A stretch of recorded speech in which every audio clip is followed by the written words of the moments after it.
Hey guys, welcome back to my channel. It's me again, Abel. How are you doing? For this video, I'm going to share with you my favorite Syngonium plants. But before anything else, I would like to say Merry Christmas to everyone, and I hope you had an amazing Christmas day with your family and loved ones. So let's start. So guys, I don't know exactly where to begin because this particular plant, when it came in the mail, all the leaves were gone, like totally gone. And it just leaves me the stem and the roots, which it's really sad, but it's expected. It's my first time international plant haul, and then I don't have any knowledge about doing some import permit or even the seller as well, I believe, because that was like 2 years ago and the person didn't have any phytosanitary. He just placed it in the box and wrapped it with a thin foil together with a magazine.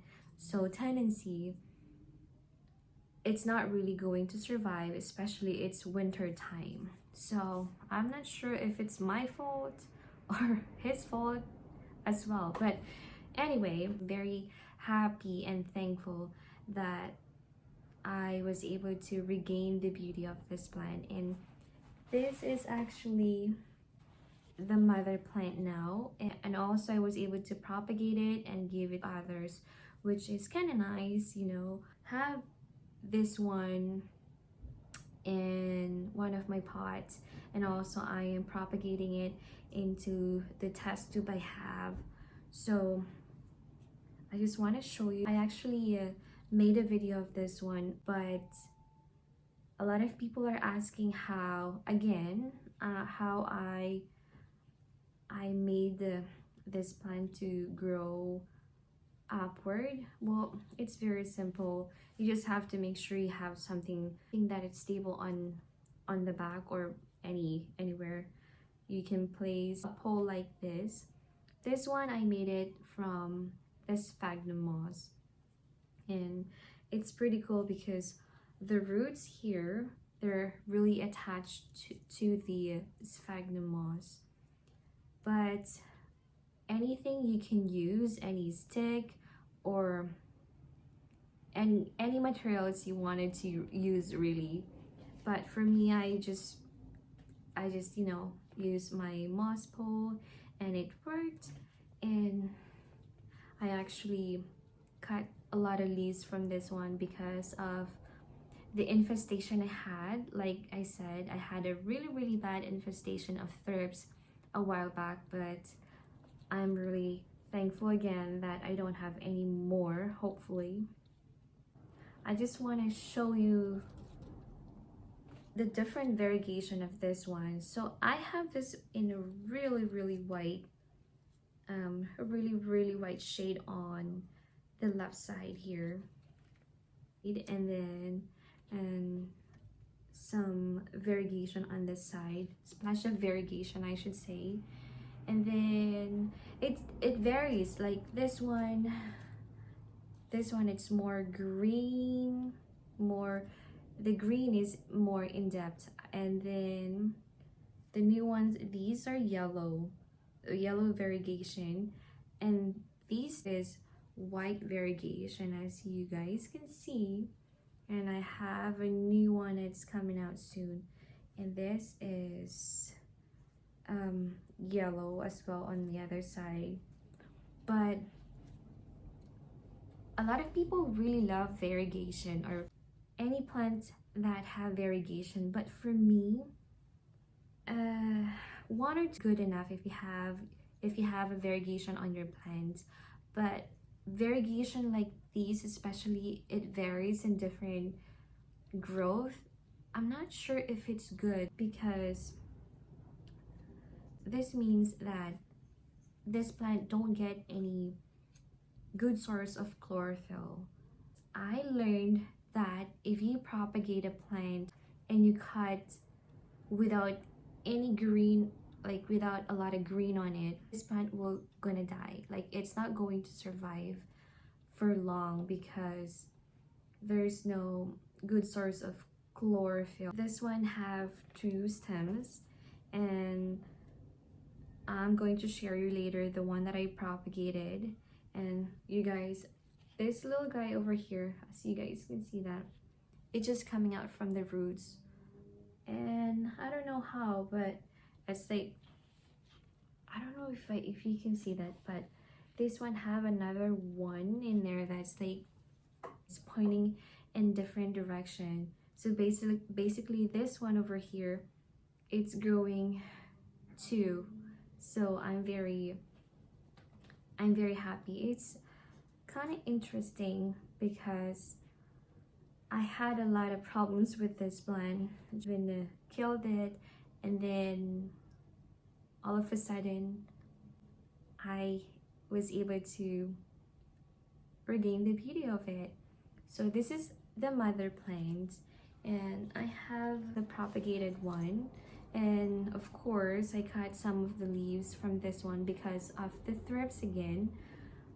But don't worry, all of the soil that I use, or the growing medium that I'm using, I changed it, and I make sure that there is no eggs laying on top of the soil. So far I don't see any problem. It's just that sometimes if I have this color right there, if I have a really good variegation on the leaf, I will see some burnt parts on the side, like this one over there. It's mixed with yellow and brown. I don't know what's going on, but that's the only one that I have in here. And also this little guy here, look how cute the variegation of this one. But like I said, it's better to have a lot of green on it instead of variegation, because tendency it's not going to survive. If you see this plant here, it's more like prominent with yellow or white.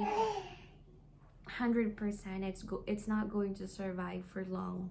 But I guess, or hoping, that these 3 leaves are going to survive well. So this one I have a little variegation, but a little yellow spots, and then I have a new growth that unfurling soon. So this is the one I propagated in the water, and as you guys can see, it has a lot of roots on. I change the water every 2 weeks, but this is the new leaf. You guys can see it. That's the new leaf, and these are the old leaves. Like I said, I don't know what happened to that. Maybe because of the chlorophyll don't have good green on it, and that's why it's burning, or it's fading. So maybe you're saying what? So yeah, I'm keeping this one in here for almost 2 months now, and it's not giving me any, not giving me a lot of leaves yet. But this one, it just unfurled like a month ago, I believe, and the roots are curling inside, of course, the form of the tube. So I'm planning to keep this one here, or maybe if they produce more leaves, then I will transfer it into a bigger pot.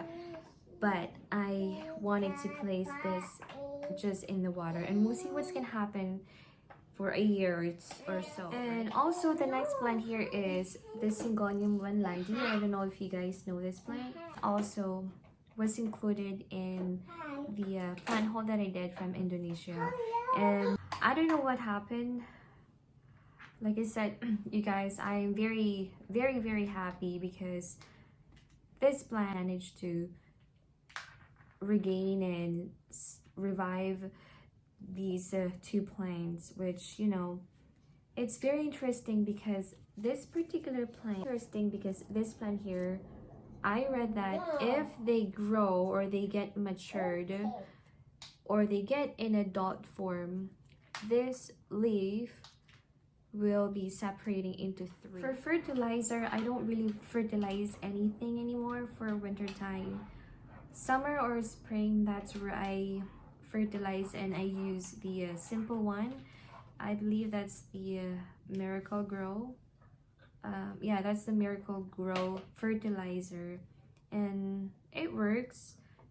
But like I said, for this winter time or cold weather, I don't really fertilize any of my plants because I don't know what's gonna happen. I had a bad experience before which I fertilized some of my plants and they ended up dying because there's no good source of light and it's really cold. It's like mixed of humidity inside, so I don't know. So yeah, but don't ever fertilize in wintertime, or if you do so, make sure you are using a good fertilizer for your plants. I don't have any to recommend at this point because I don't have any, products that I'm using myself. Anything that you guys are using for your plants and you wanted to share, then you guys can comment down below and let me know your ideas and thoughts, and I would, be glad to try it myself. Okay.